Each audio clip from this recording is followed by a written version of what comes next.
Hello, welcome to Feminine Touch. This is your first time here, welcome to the channel. But if this is not, welcome back, my loves. So, I know why we're here, the Danish deception. My God.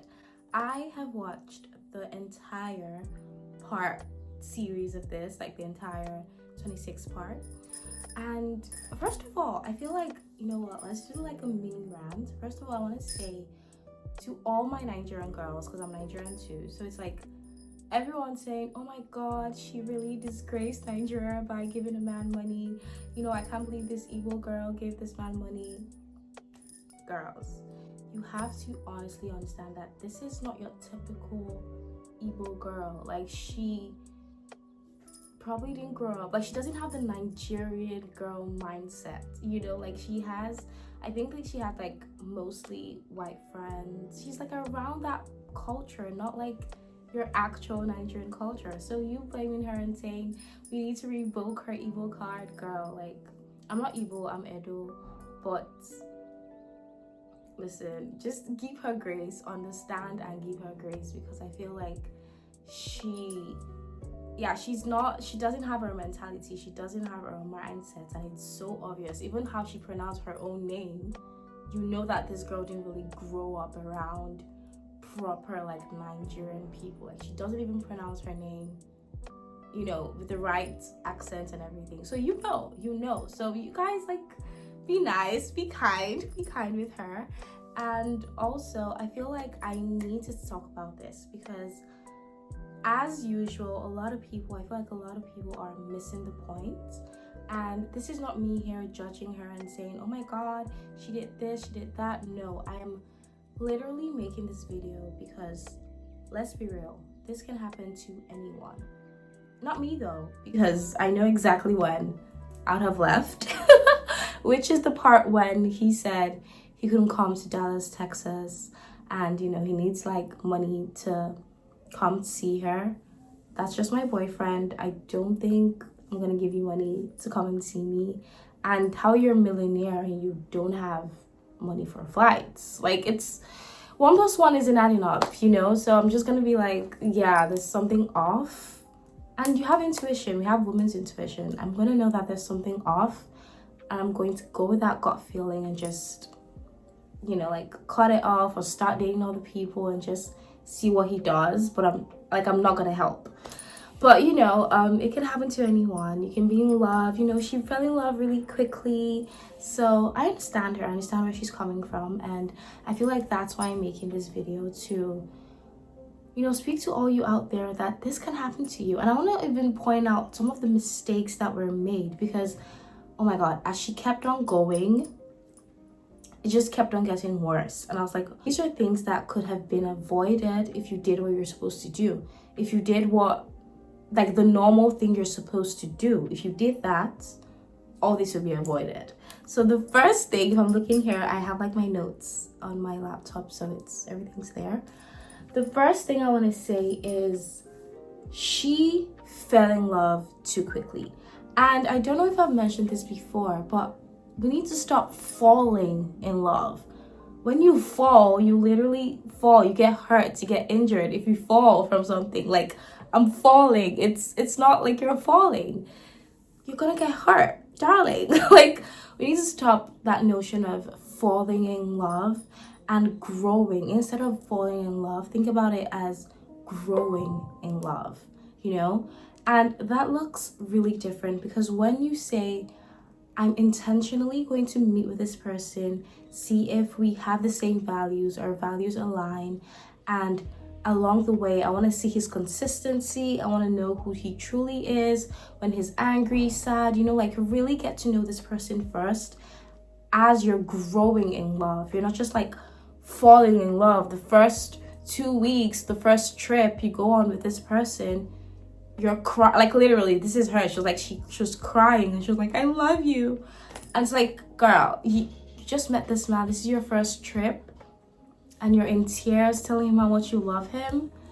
Yeah, he's gonna be like, okay, she really likes me, you know? Like, no, we have to start bringing values back, you know? And when she was like, oh, you know, he had blue eyes, why, you know, I'm not going to act like I don't get like you being attracted to someone. So people are like, I need a tall, dark, man. But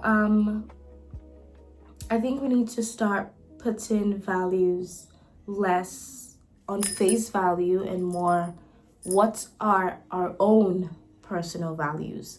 And this is something I've talked about in this video, so ensure you watch that. But I really talk about how you need to know your own personal values. Is family important to you? Is loyalty important to you? What are your deal breakers?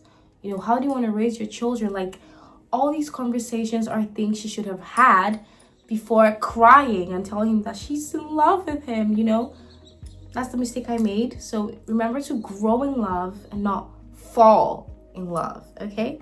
The next thing I noticed was that she didn't involve her friends or her family, before she got married to him. And this is going back to because she was in love with him and she just wanted him to be hers. She just wanted to be his and wanted to really quickly wanting to play the wife role, like, oh, he's my husband and I'm his wife. Like, I don't know if it's desperation, because I don't want to say it is, but maybe it is. Maybe she was just really desperate. Maybe everyone around her, I think, because most of her friends was like they were married or they had a man, so maybe everyone around her had someone. So to her it was like, oh, like, let me just quickly find someone. I'm almost 30. I think she just turned 30. So when you get to that age, you're like, I just want to find someone, I want to start a family, I want to do this. So I feel like that desperation was there. So the first person that just came and kind of checked out some of her list, she was like, yes, I'm gonna do everything for you, I'm all in. And she was all in too quickly. Someone who hasn't met your parents, this was before she hadn't met his parents, he hadn't even met her own parents, her friends. They haven't really done, like, a normal person. Like, if you really want to get married, if this person is serious about marrying you, especially in the Nigerian community, there's steps, there's a guideline he needs to follow before he even gets to propose. He has to have met your father, your mother. They have, like, the time she already married him before he even started meeting her family. Even if she didn't get married and her family loved him, I feel like there are still some things, there's still some processes that would have been done to really check his background. And this is where we're going to research. In 2025, why will someone tell you they're from a royal family, they're an Olympian, they're a millionaire, they have this, they have that, and you're not doing your research? And again, I don't know if it's the kind of people she's around. I don't know if it's just her mentality. Maybe she's just really naive. I mean, I feel like she did mention this was her first, like, real serious relationship. But still, girl, like, aren't you even just normally nosy? Like, if someone tells me something, I'm like, oh, interesting, I want to know. Like, I'm gonna search that. I'm gonna go to Google, ChatGPT. We have too many places now. Facebook, typing that full name, check LinkedIn. Like, it took she posted this one. It took TikTok like how long before we found out? We found videos, we found pictures, we found his LinkedIn. These are people that don't even know your relationship, and they know even more about the man that you're here falling in love with. Like, BFFR, like, do your research. And this goes back, oh my god, it just keeps on going back to the whole falling in love, because her brain was already clouded. She didn't even think. She was like, yes, this is just my dream man, this is everything I want, because she wanted the fairy tale to be true so bad. She wanted to start, that family, become a wife. She didn't even want to research. She didn't even, like, even if in her face he was like, I don't like you, I hate you, I feel like she would still have been like, you know what, it's fine, I'm here with you, I'm your wife. Because she was just so desperate. And that's why I say, like, find fulfillment, be whole in yourself first before even thinking about entering a relationship. Like, again, that video that's tagged here, ensure you watch it because I go deep into this. But this is why I always say, I tell you guys, like, ensure you find fulfillment in yourself. Know yourself first, your hobbies, your values.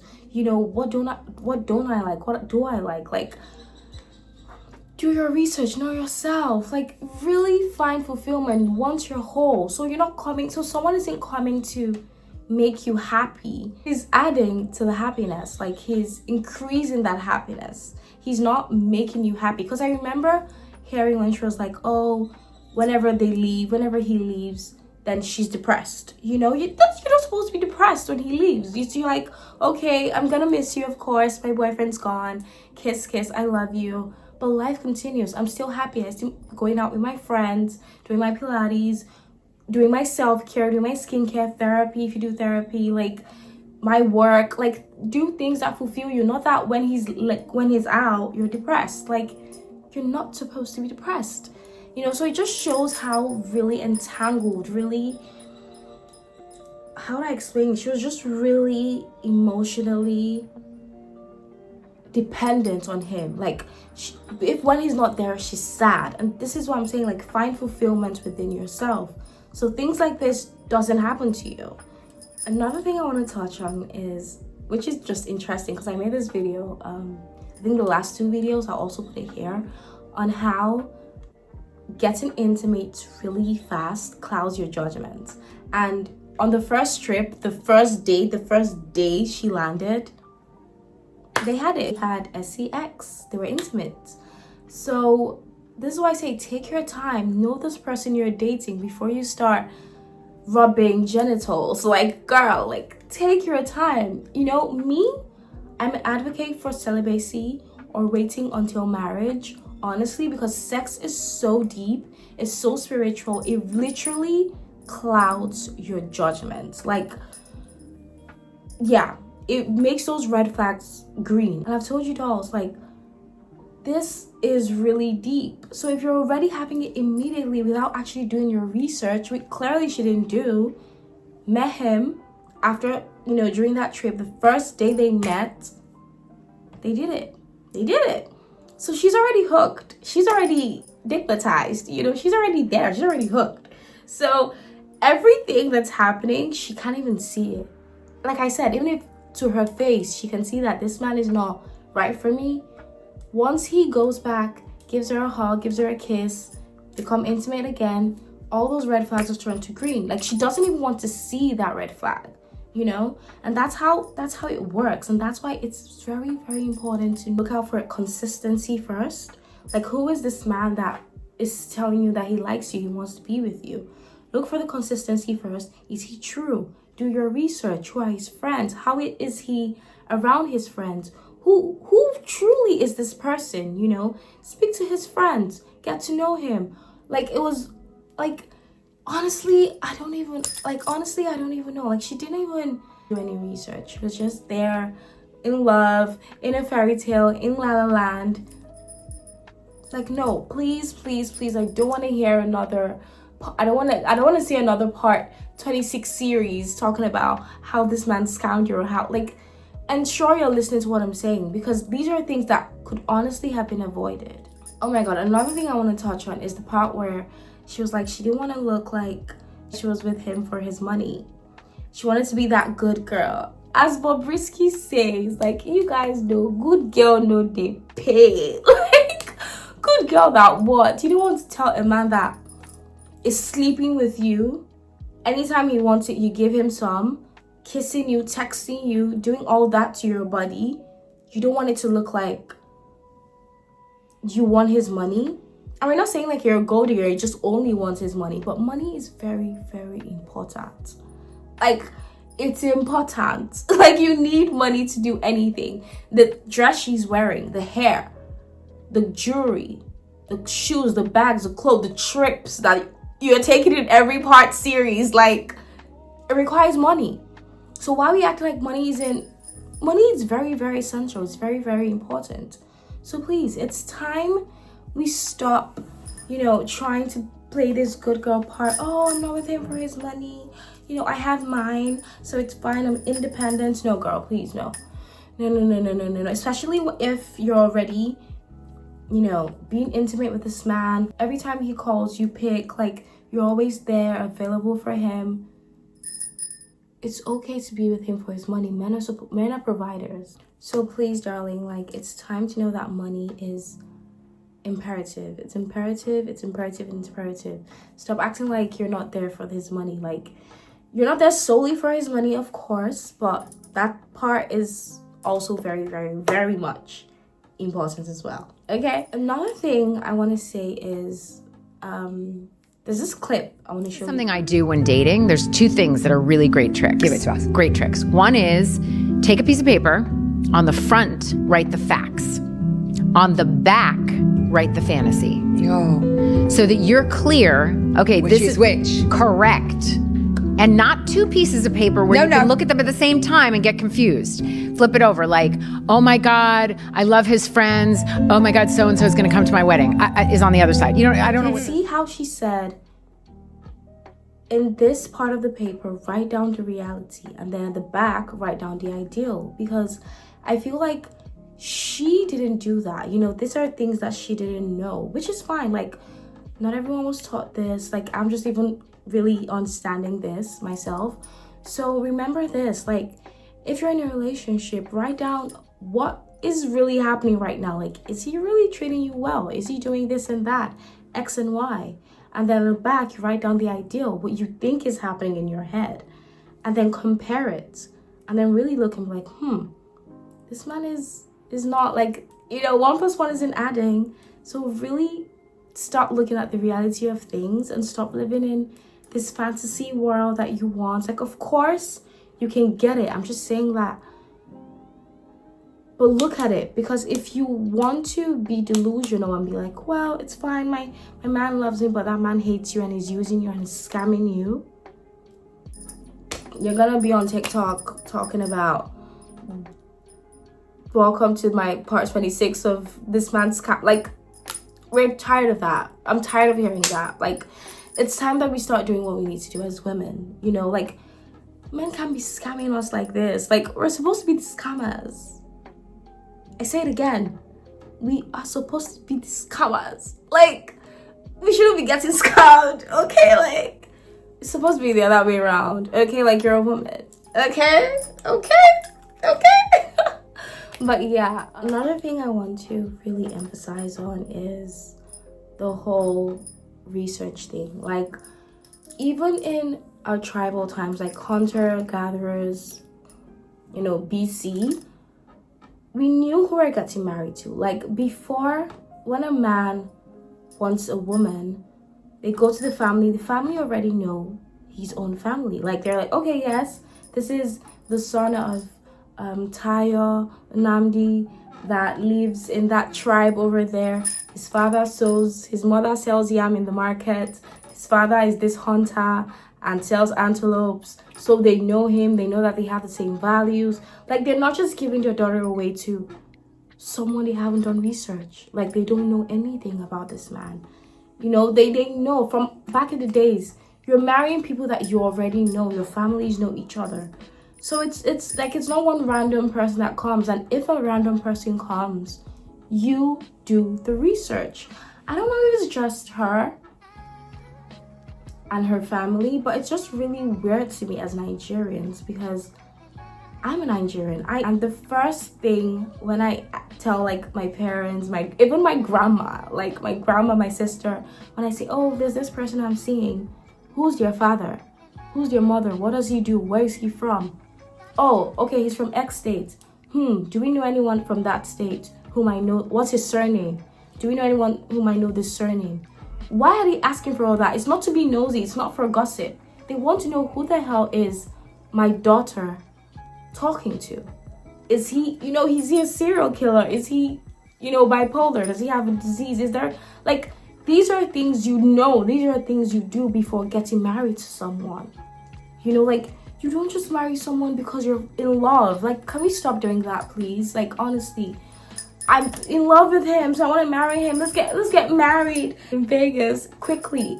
And your parents don't know each other. You haven't seen his mom. Your daddy hasn't given you his blessings. He hasn't paid dowry on your head. For people who don't know, in Nigeria, there's this thing where when a man comes to marry a woman, he pays a certain amount to her parents for, like, thank you for taking care of this woman. I can see, you know, like, she's amazing. And now, like, this is, like, just, like, thank you for taking care of this girl, but now I'm taking the responsibility. And then the father, gives his blessings. I mean, literally, this is why your father walks you down the aisle. Because that he's literally saying, I've taken care of my daughter. Now I'm handing her over to you. And for a father who has really spent his hard-earned money to take care of his daughter and done everything for her, will not just be handing out, his daughter to anyone. Best believe he has done his research. He knows those people. And again, she seems, for you to give someone literally like $300,000, you have the resources, you have the money. So it's obvious that she has the money and her parents have the money. So your parents have the resources. Why can't you hire someone to find out more about this person that's telling you that he's an Olympian and is from a royal family? Like, if not for anything, it's that royal family that kind of got me. Like, I can't imagine telling my sister that, oh, I met this man and he's from a royal family, and she's not like on Google the next minute searching his surname, like typing it everywhere looking, oh, who is this man? Oh, maybe we can meet the queen. Like, she's so gonna do that. Or my mom or my aunties. Like, I can't imagine telling them and they're just gonna be like, oh, nice. No. They're going to, what? Like, they're going to search, find everything they want to know. Like, I think we've just lost that whole tradition, I feel like. Because now it's like, oh, I see a man, I fall in love, I get married. No. The right thing is supposed to be done. You're supposed to know who this man is. Speak to his friends. Speak to his mom, speak to his sister, and again, I'm reiterating, she did all this after she got married to him. So she was already in that mentality of, I'm his wife, regardless of what happens. I'm ride or die. I'm going to stay with this man through sickness and in health, through thick and thin. I'm here. I'm already his wife. He's my husband. And that's the wrong thing to do. Because if she had done all this research that she did after she got married and realized, oh, he even has a gambling addiction, she might have stepped back a bit. If she had married him, she was like, oh, wait, this man has a gambling addiction. Do I still want to go through with this? Do I still love him? This is why it takes time. This is why you don't just jump into marriage. This is the person you're spending the rest of your life with. This is the person that you're going to take his last name. Like, his debt is your debt. His money is your money. Like, you guys everything is going to be joined together. Like in the Bible, like, two becomes one. That's a serious thing. I don't know about you, but I take that very, very much seriously. And I'm not just going to do that with someone I met 2 months ago and took on a trip and I kissed him and now everything's dandy and he's the man of my dreams and yes, let me marry him so I can give him a green card because I'm his, like, honestly, I think she was just so cute. I'm just so naive and just like honestly, please, like, girlies, please take these lessons, take these insights, do whatever you want to do with this information, but just know that if you don't take anything, that research is very, very important. Know who this person is. Who is this person I'm with? Who is this person I'm with? And don't throw away those red flags. Write down the red flags and really see, is this something I can live with? Like, be honest with yourself and don't just, like I said again, fall in love. Please don't. Because honestly, I don't want to see you on TikTok talking about who the fuck did I marry? Like, please no. Okay? So my loves, we've come to the end of this. I hope you really have taken some insights. And like I always say, do not forget to have a feminine touch in everything you do. I'll see you in the next one.